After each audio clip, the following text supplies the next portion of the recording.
Om Namah Shivaya. Namah Parvati Pataye. Har Har Mahadev. Hari Om, Hari Om. We have seen 16 chapters of Gita, and today we will begin with the 17th. It's called Shraddha Traya Vibhaga Yoga Nama. So before we begin this chapter, let me briefly, in a different way, summarize what we have seen up till now, what we have studied up till now. Okay? If we look at our life, not only human life, but also other living beings around, we find that all of us are striving, putting forth efforts to get rid of our sorrows and to gain happiness. All beings that strive to avoid sorrow, pain, suffering, and also strive to gain pleasure, joy, satisfaction, comfort, happiness. So, dukkha nivrutti and sukha prapti, it is called. Dukkha nivrutti, freedom from all sorrows, and sukha prapti, and striving to attain sukha, happiness. And as we experience now, we gain all this trouble only at the level of our body and our mind. So when the body is having some pain or some disease, I feel the suffering, I feel unhappy. Also, when my mind and intellect is restless, having fear and pride and lots of desires, lot of other agitations, I feel unhappy.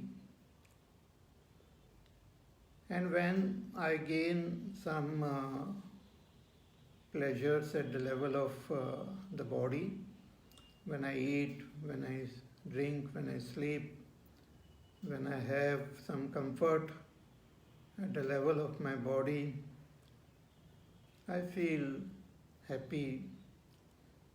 Also when my family members, my friends, all of them are happy, I feel happy.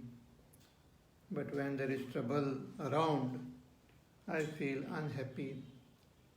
So constantly, from birth till death, we strive to become free of unhappiness and to pursue happiness. And this we do according to our own understanding. And whatever joys and sorrows we experience, we get it through our body, through our senses, through our mind, and in this world.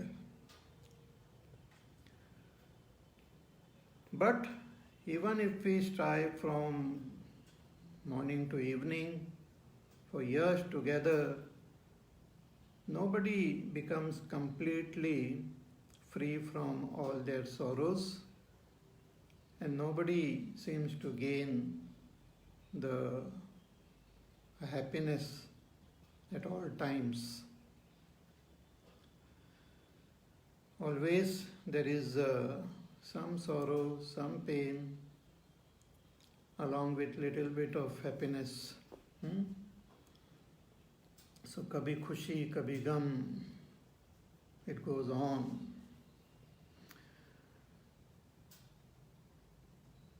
So when we approach the Shastra by Bhagavan's grace and through our punya, when we get the opportunity of some satsang, and when we come in contact with our Shastra, then we come to know that what exactly is the cause of our sorrow and how to gain supreme happiness. The Shastra teaches us how to become free from all our suffering permanently. Atyantika dukkha nivrutti. Become free completely, permanently from all sorrows. And paramananda prapti. And to gain that supreme bliss, supreme happiness, eternal happiness, which never is lost, which doesn't depend on any outer conditions. So that the scriptures, the Shastras teaches us. Because when we interact with this world to gain happiness, so I eat to become happy, I drink to become happy, I sleep to become happy, I indulge in various pleasures to become happy, I acquire wealth and other things to become happy. So all the time I strive to become happy, I want to become happy. But I don't know who is this I who wants to become happy. I never ask that question. Who is this I who wants to become happy? I just say, no, I want to become happy. But who am I? Because what I experience about myself in the waking, I experience myself along with my body, my senses, my mind. Then I experience myself in my dream, but separated from the body. So I know I am different from my body. Body is not myself. I am different from my body, and I experience the joys, sorrows in my dream. And then when I experience deep sleep, dreamless sleep, I come to know that I exist separated even from my mind, from my senses. In my deep sleep, I neither experience the pain, suffering of the world, nor do I experience the joys and pleasures of the world. Because I am totally separated from everything, but I exist. So when I wake up, I say that I slept very happily, very peacefully. So that happiness, that peace which I experience in my deep sleep, it did not come from the world. It did not come from my body. The Shastras say it is my own happiness, my own self. So I should know who am I. And because there is absence of knowledge of myself as I am. Also, I am interacting with this world, constantly trying to gain pleasures in this world. Sometimes I gain pleasure, sometimes I don't get. This is because I don't know the nature of this world. What exactly is the nature of this world? That also I don't know. So there is ignorance about myself, my real nature, and there is ignorance about this world. The Shastras tell us that this ignorance is creating misunderstanding, and due to this misunderstanding, I consider myself as this body, and I think the joy is there in the world, and I constantly strive to gain that joy. The Shastra says this is wrong. You are neither the body, nor is there any joy in the world.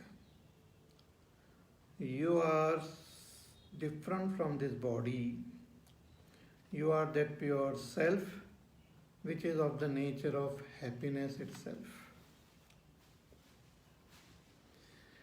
And the nature of this world, the essence, the very cause, the very substratum of this world is that Brahma. So the first focus of the Shastra is to make us understand that I am different from my body, my physical body, as well as the subtle body. I am different from them. When the body changes, I don't change. When the body dies, I don't die. When there is sorrow, suffering in the mind, I don't suffer. So in the first chapter of Bhagavad Gita, we saw how Arjuna was filled with grief, and he wanted to get rid of that grief and wanted to become happy. So from the second chapter onwards, Bhagavan taught him that, hey Arjuna, you are not the body, you are that Atma. Even when the body is cut, you are not cut. You are neither born nor do you die.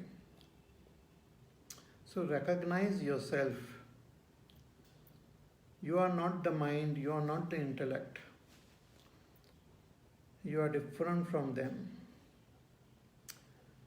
So make this mind calm, peaceful, and recognize yourself as different from your body, mind, senses. So that was the main focus in the first 6 chapters of Gita. And in the 6th chapter, Bhagavan taught Arjuna the path of meditation, by which one can actually experience ourselves different from this body, mind. Shanay uparamed buddhya dhriti grihitaya atma sanstam manakritva na kinchit api chintayet. So understand yourself that you are that Atma, different from your bodies, different from the world, different from the body. Then from 7th chapter onwards, Bhagavan started telling us about the nature of this world. Bhagavan said that this world is not different from me. I am pervading this whole world. See, when Bhagavan is talking, he is talking as that Brahma, as the supreme reality. So that Brahma, that knowledge of that Brahma has to be revealed. So the essence of this world, the very swarup of this world is Brahma.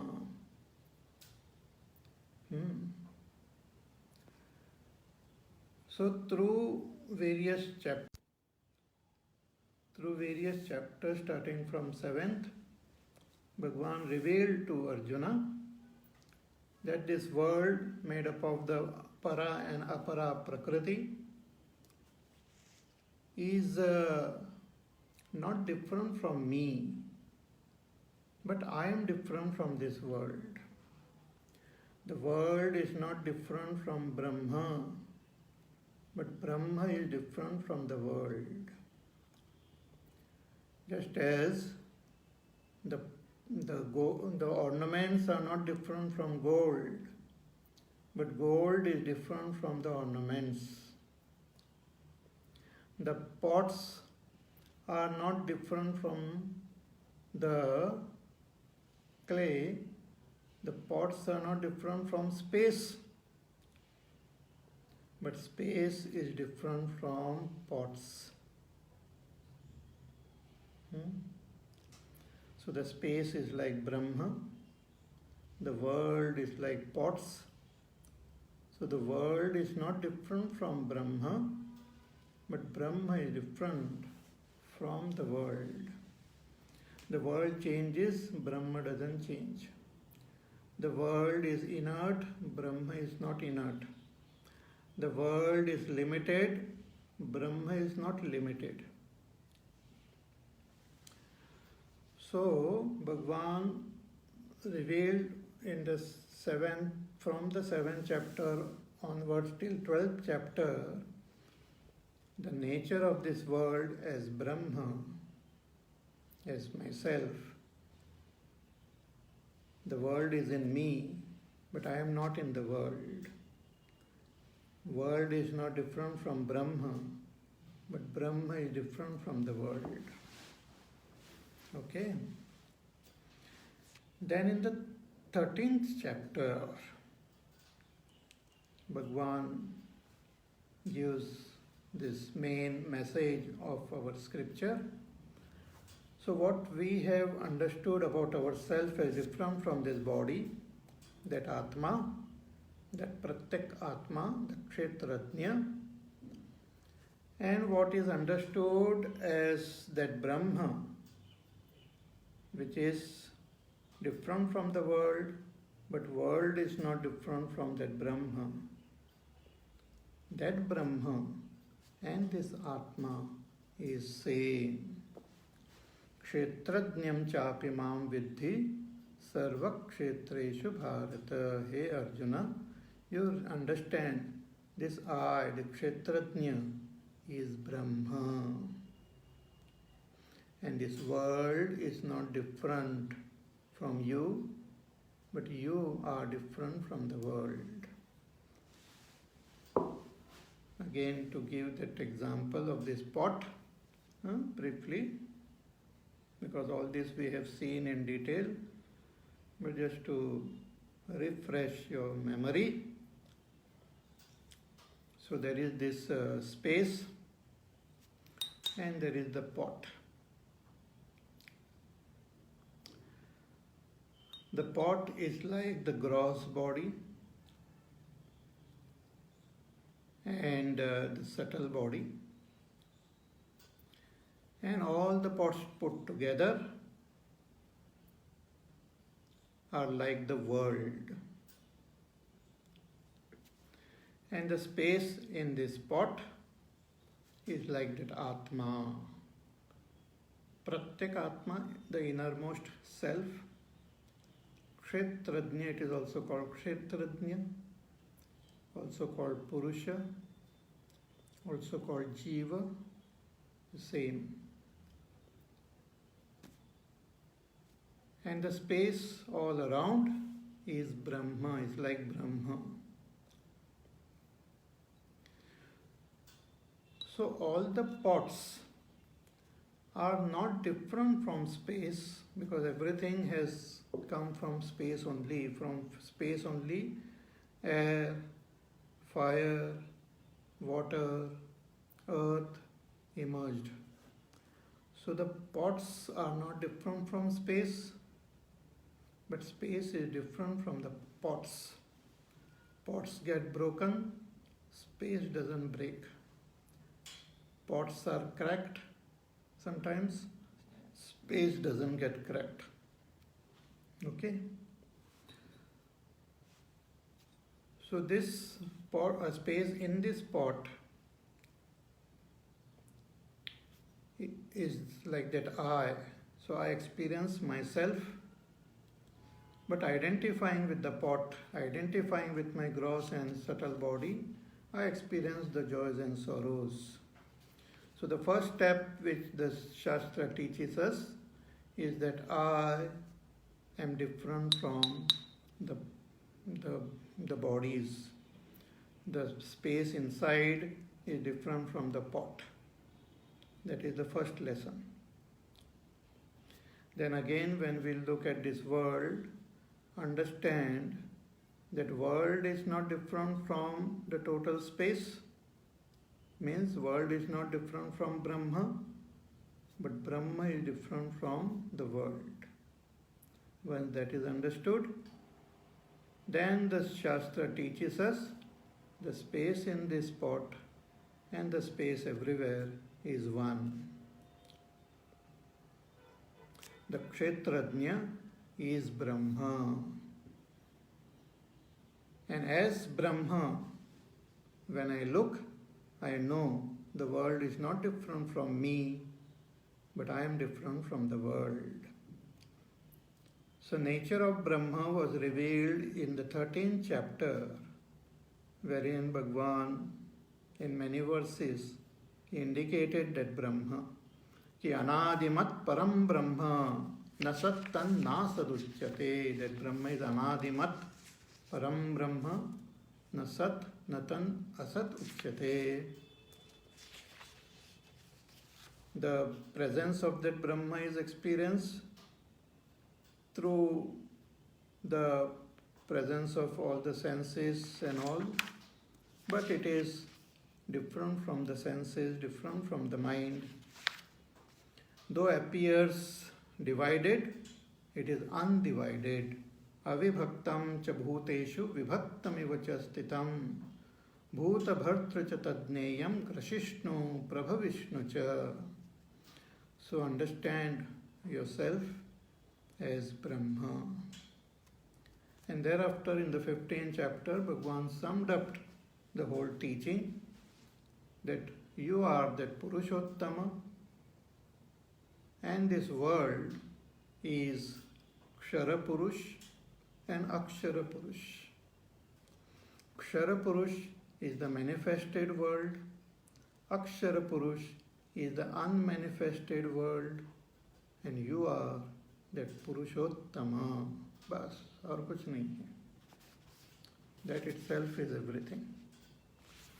Knowing that itself makes us free from all our bondage and gives us eternal bliss, because that is my very nature. I am that Satchidananda Swarup Brahma. Satchidananda Brahma. Okay? So this teaching was given very systematically in all these chapters till chapter 15. 15 chapter concluded the whole teaching.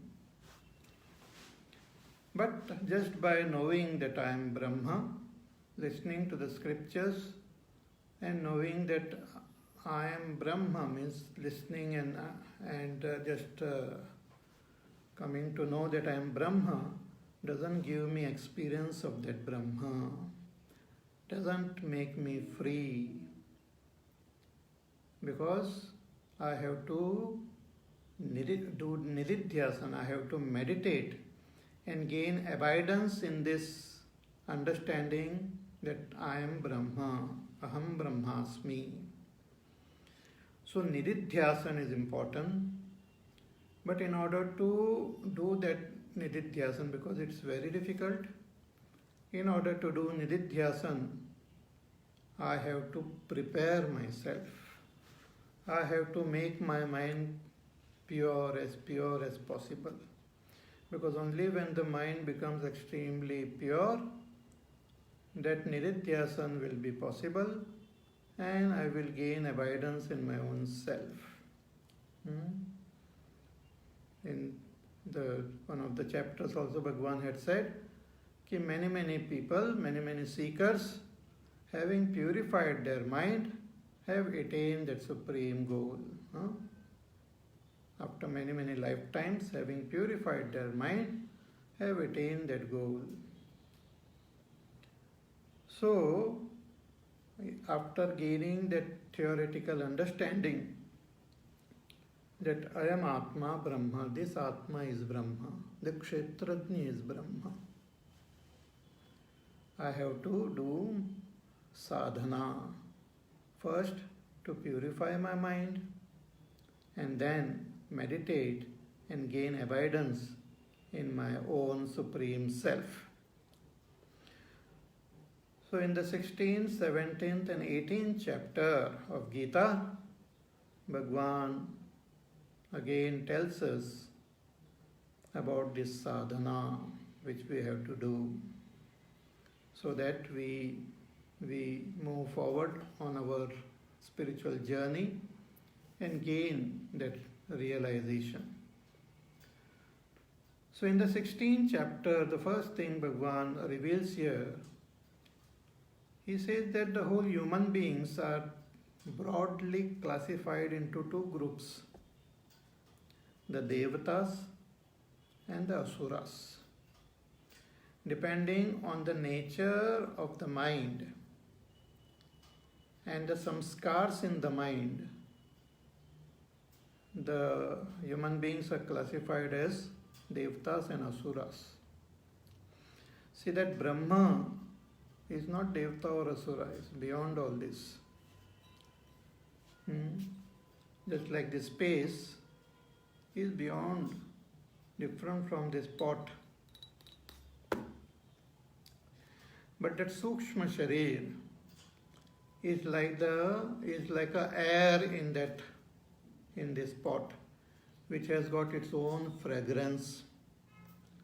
Like in 15th chapter also Bhagavan had said, just like the fragrance moves from one place to another place.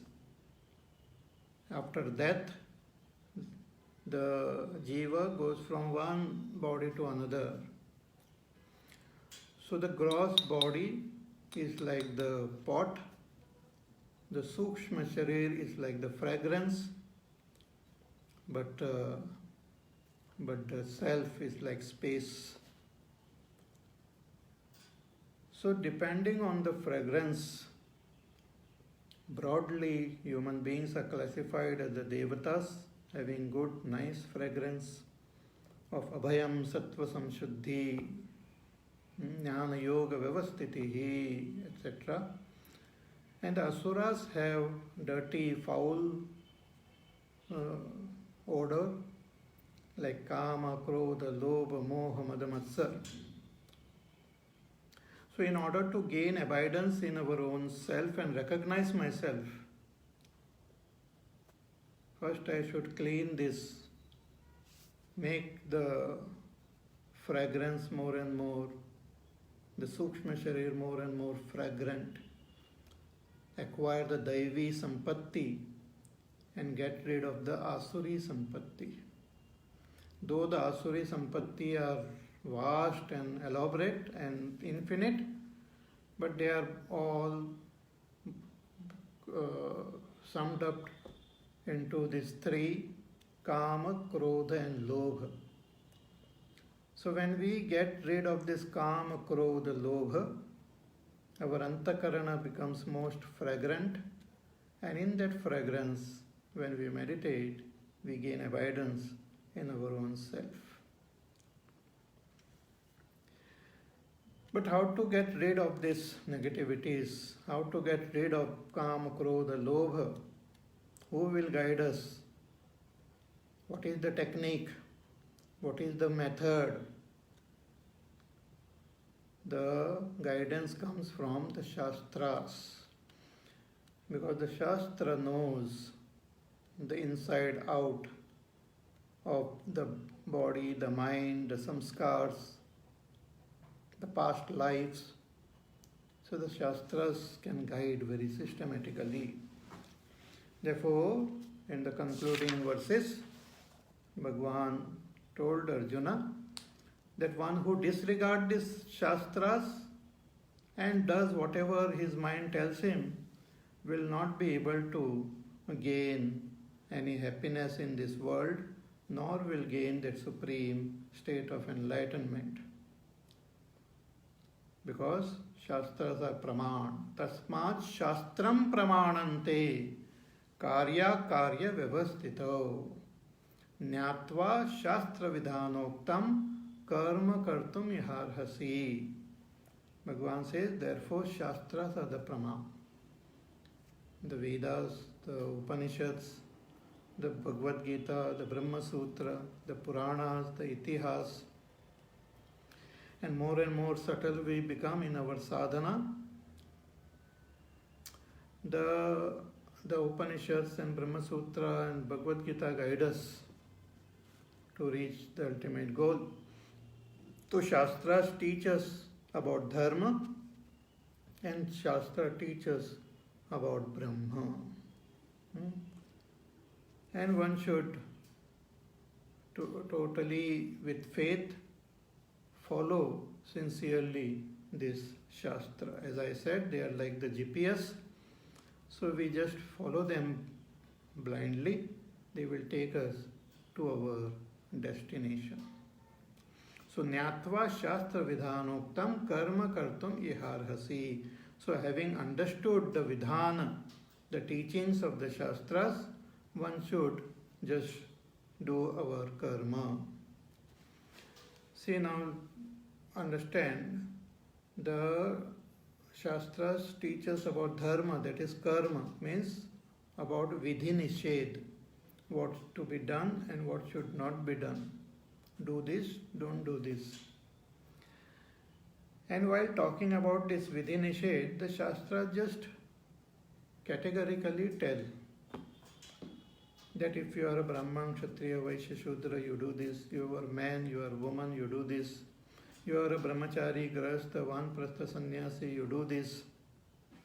So it just gives the instruction. And one should just listen, understand the instructions and follow them. Shastras do not give the logic, the rationality behind it. About dharma, just tells us, because there is some logic, there is some rational thing behind it, but everything one need not know. One should just follow them with sincerity. But when it comes to the teaching of Brahma, we can ask questions, we can contemplate, we can try to understand. If we don't understand, we can ask the Shastra that, oh, I have not understood, will you please explain it again? In the Chandogya Upanishad, Shvetaketu was taught by his own father and he did not understand in one go, so he asked again that please teach me again. So he taught, so again and again, 9 times he was taught about that Brahma. Okay. So the dharma has to be just implicitly followed. And Brahma has to be deeply understood and meditated upon and realized. See, just as in the world, we have our traffic rules. So what are the traffic rules? They are there. Like in India, we drive on the left-hand side. We have all the signs on the road. One way, two way, can take a left. U-turn is not allowed. Parking is not allowed. So many things. The signals are there where you have to stop. So many rules are there, which we have to just implicitly follow. We might not know the logic behind it, Sometimes we are standing, we are waiting for the signal to change. Huh? Some signals they change after 1 minute, some change after 2 minutes. So we don't know, there must be some logic. Some place looks very nice for parking, but there the board is there, no parking here. Some roads look very very attractive. We can drive very fast, but the signs are there. Speed limit, this many kilometers, not above that. So all these rules are there, which we just have to follow in order to be safe on the roads, in order to not only be safe ourselves, but to protect others who are also using the road. So collectively, all these rules are meant for our own safety and for our own progress. Means we can use the road and reach our destination. Similarly, all the dharma rules are there. You do this, you don't do this and all. So that it not only helps me individually, but it also maintains the balance of the society, and together all human beings can progress on their evolutionary path and reach their ultimate goal, if not in this life, in the future lives. Therefore, one has to understand the Shastra and follow them with faith. Otherwise, we won't get sukha, we won't be able to achieve our goal. So this was the conclusion reached in the 16th chapter.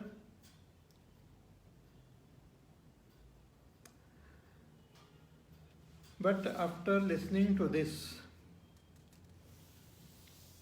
one doubt arose in Arjuna's mind. And with that doubt, with that question, begins this 17th chapter. And mainly this 17th chapter talks about faith, Shraddha, and talks about Shraddha as 3 types: Sattvic, Rajasic, Tamasic. And also this chapter talks about the different types of ahar, and also yajna, dana, tapak, karma, which help us to overcome the kama, krodha and lobha. So it's a very important, interesting chapter with respect to our sadhana.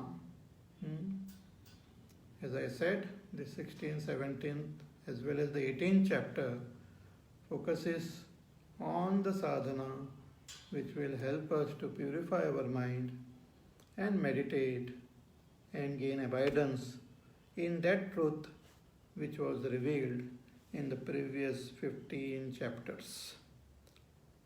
Okay, the truth which was revealed is I am Brahma. So in order to experience this, I have to meditate. In order to meditate, I have to purify my mind. In order to purify my mind, I have to work. But I should work according to the guidance of the scriptures.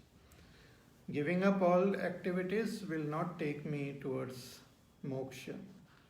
Na karmanam anarambhat naishkarmyam purushoshnute na cha sanyasanadeva siddhim samadhigacchati. Giving up actions or not performing actions will not purify our mind. We will not be able to gain moksha. So it's very important, this chapter. So let us begin. Okay. Om Shri Paramatmane Namaha. Atha Saptadashodhyayaha. Arjuna Uvacha. Ye Shastra Vidhimussrujya. Yajante Shraddhayanvitaha. Teshan Nishtha tu ka Krishna. Sattvamaho Rajastamaha. Om Tat Sat. Om Shri Paramatmane Namaha. Saptadashodhyayah, 17th chapter, begins with Arjuna's question. Arjuna Uvacha. Arjuna, a very sincere student of Bhagwan Sri Krishna. Not only a student, he was Bhagwan's friend and devotee. Bhagwan had said about Arjuna before also, कि भक्तोसि में सखा चेति, you are my bhakta and you are my sakha. A very wonderful person and having divine qualities. So he had surrendered to Bhagwan Krishna. Shishyaste ham shadimam tvam prasannam, that I am your shishya. So shishya approaches the teacher and asks questions and try to understand what the teacher is teaching. If something is not clear, the shishya should clarify all his doubts so that he can pursue his sadhana properly. So Arjuna is asking Bhagwan कि ये शास्त्रम इदम उच्छृज्य यजन्ते श्रद्धयान्विता. You said that in the last shloka of the last chapter, previous chapter, that one has to understand the Shastra and follow the Shastra when it comes to performing actions. Jnatva Shastra Vidanoktam Karma Kartum Yaharhasi. So in order to understand the Shastras, we have to approach a teacher. Because without the guidance of the teacher, we cannot understand the Shastras. And if we don't approach the teacher, we will not know what the Shastras are saying. But everyone doesn't approach a teacher. Everyone doesn't go and learn the Shastras. But there are people who just do all their work and their rituals also without knowing the Shastra directly, without understanding the Shastra. One can follow the tradition, one can see how the parents are doing, one can just observe how our grandparents lived, and one can just do it, not knowing ourselves what the Shastras are saying. So this way also many of us will live. So we just do what our parents did.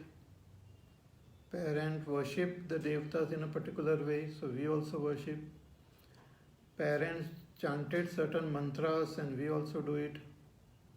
Parents did certain types of karma, so we also do it. On some special occasions and all, they did some different rituals. They did some Shraddha karma, they did some special puja, some havan. They celebrated certain festivals, they celebrated certain other special occasions. On Shivaratri they did something. On Janmashtami they did something at home. On Ram Navami they did something. On Ganesh Chaturthi they started worshipping the Devata in a particular way. So the children also learn from observing their own parents, observing their own elders, and also observing other elders in the society, in that community. They may not directly have learnt Shastra, but just observing and learning from their elders, they also start doing the same thing. So disregarding means not knowing the Shastras, But they worship the devatas, worship whatever other worships they learn from their parents and other elders, they do it Shraddhayanvita, with faith in their elders, with faith in the tradition, they do it.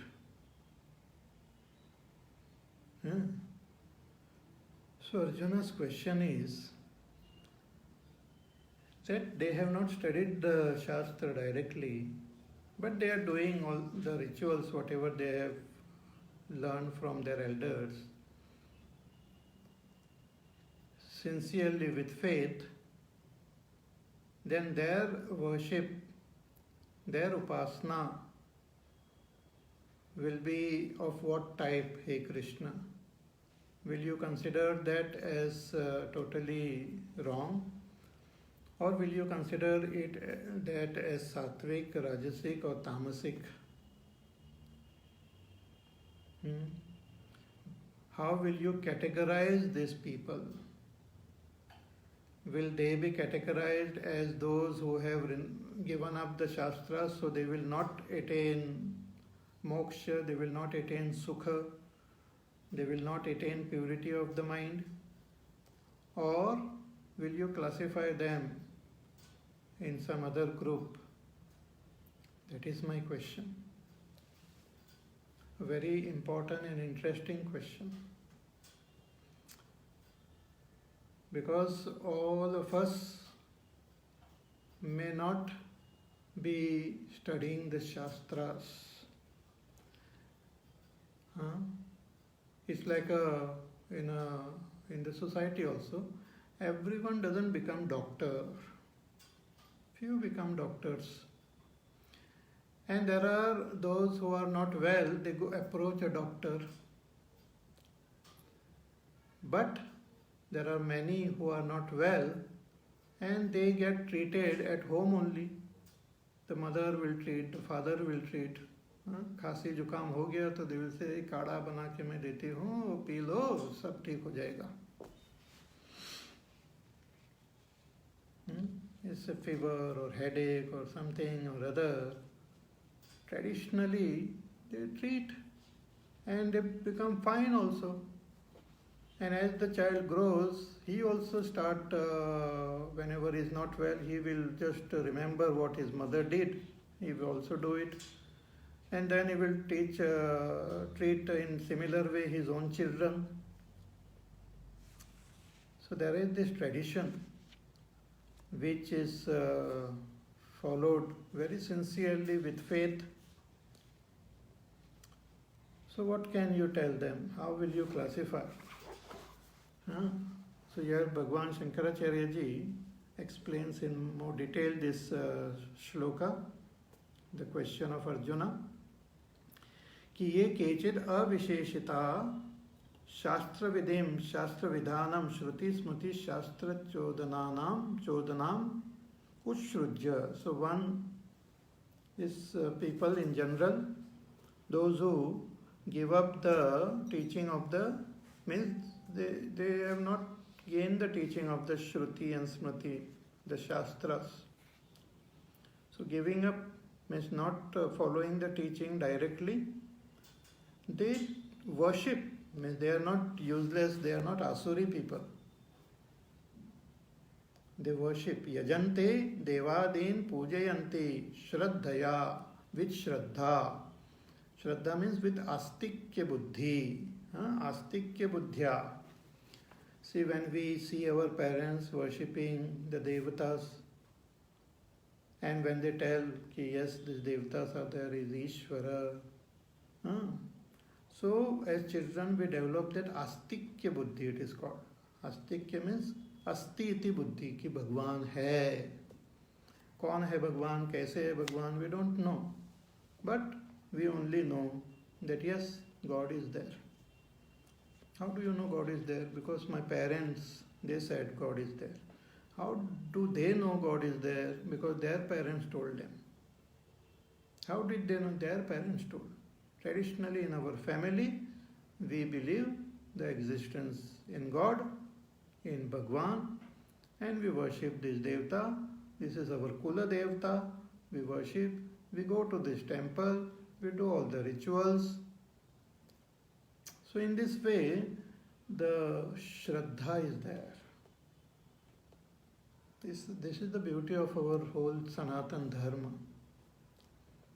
Many people may not have seen the Vedas directly, may not have heard the mantras, may not have studied the Bhagavad Gita, the Upanishad, the Brahma Sutras. But the sar of this teaching of this, all these Shastras are there in our society. It is there in our blood. It is there in our DNA and RNA. And it is followed sincerely. It's most amazing.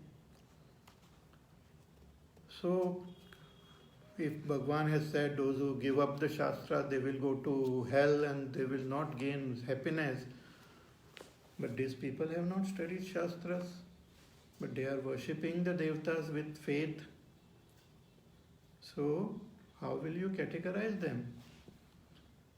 Shankaracharya writes, Shruti Lakshanam, Smriti Lakshanam va kaschit Shastra vidhim apashyantaha. Not knowing, not understanding the Shruti, Smriti, Puranas, Aajkal and in Kali Yuga and all, where the children don't get opportunity to hear this.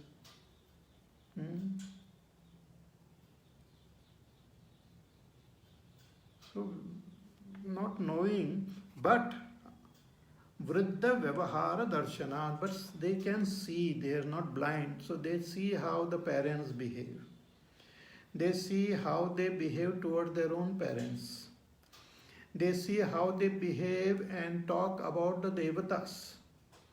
They hear what they talk about the values like Satyam, Ahimsa, Ahimsa, Satyam, Asteya, Brahmacharya, Parigraha. Other values, love, friendship, generosity, seva, dana. They see. Little children, they observe. The mother, she cooks and then she not only gives food to her own children, but she shares it with her neighbors. The neighbor, she comes to know that, mother is not well, the neighbor is not well, the children must be hungry. So she cooks and she sends the food there. So I, as a little child, I observe this. I see my father taking us to the temple, doing namaskar there, offering flowers, offering the fruits, offering nariyal. I observe. And I also gain that Shraddha because I love my father, I respect my father. So I will definitely respect all those things which my father respects. If father is doing namaskar to the Devta, I will also do. If father is respecting and honoring and celebrating certain festival, I will also celebrate.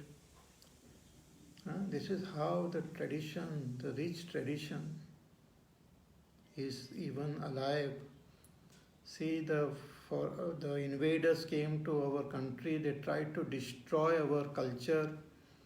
They invaded not only our country, they invaded our Shastras also and polluted them and created misunderstanding among us about all our Shastras, about the Varnashram Dharma, about Devatas, about these rituals.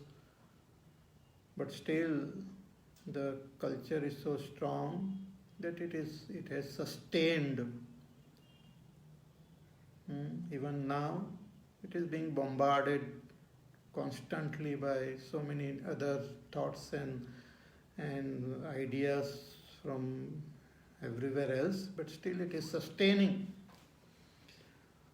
So, eva shuddha dhanataya ye devadim pujayanti te iha ye shastra vidim ushrujya yadante shraddhaya anvitaha iti evam grihyanti. So here when Arjuna is asking question, he is talking about these people who are worshipping with faith after learning from observing, not that their parents sat and taught them Shastra, because the parents themselves may not know, but they learn from their parents. So after seeing, observing, they also behave in the same way. And with faith, Shraddhayanvita, they worship, they do their karma, they do their ritual, they follow the upasana, they worship the devatas. What happens to them? Will their mind become pure? Will they progress on the spiritual path?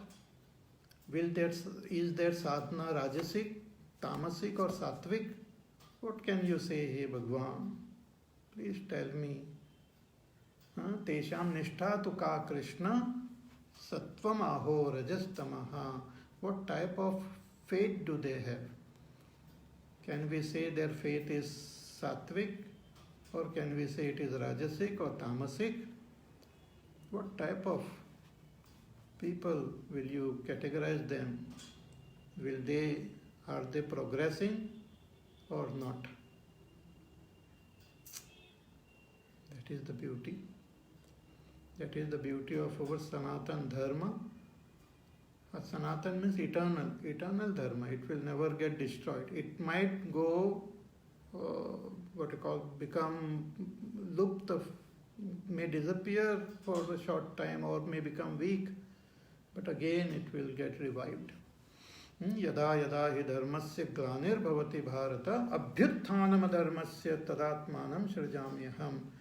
If it becomes very weak, Bhagwan will take avatar. When it becomes little weak, Bhagwan will put thoughts in people's mind that they will abandon all negativities and follow this dharma. It's most fascinating, most beautiful, sublime and lovely. So after listening to Arjuna's question, Bhagwan replies, and the whole chapter is a reply to Arjuna's question. This we will see in our class tomorrow. So till then, you take care, be happy, safe, peaceful, healthy, and contemplate, meditate, think about this class and the beauty of our own Sanatan Dharma. Okay? And we shall meet again tomorrow. Hari Om. Shri Ram Jaya Ram Jaya Jaya Ram. Shri Ram Jaya Ram Jaya Jaya Ram. Shri Ram Jaya Ram Jaya Jaya Ram. Shri Ram Jaya Ram Jaya Jaya Ram. Shri Ram Jaya Ram Jaya Jaya Ram. Shri Ram Jaya Ram Jaya Jaya Ram. Shri Ram Jaya Ram Jaya Jaya Ram. Shri Ram Jaya Ram Jaya Jaya Ram. Shri Ram Jaya Ram Jaya Jaya Ram. Shri Ram Jaya Ram Jaya Jaya Ram. Shri Ram Jaya Ram Jaya Jaya Ram. Shri Ram Jaya Ram Jaya Jaya Ram. Shri Ram Jaya Ram Jaya Jaya Ram. Shri Ram Jaya Ram Jaya Jaya Ram. Shri Ram Jaya Ram Jaya Jaya Ram. Shri Ram Jaya Ram Jaya Jaya Ram. Jaya Jaya Ram Jaya Jaya Ram. Boli Syavar Ramachandra Bhagwan ki Jai. Om Purnamada Purnamidam Purnat Purnamadachyate Purnasya Purnamadaya Purnameva Vishishyate. Om Shanti Shanti Shanti. Harihi Om Shri Gurubhyo Namaha. Harihi Om.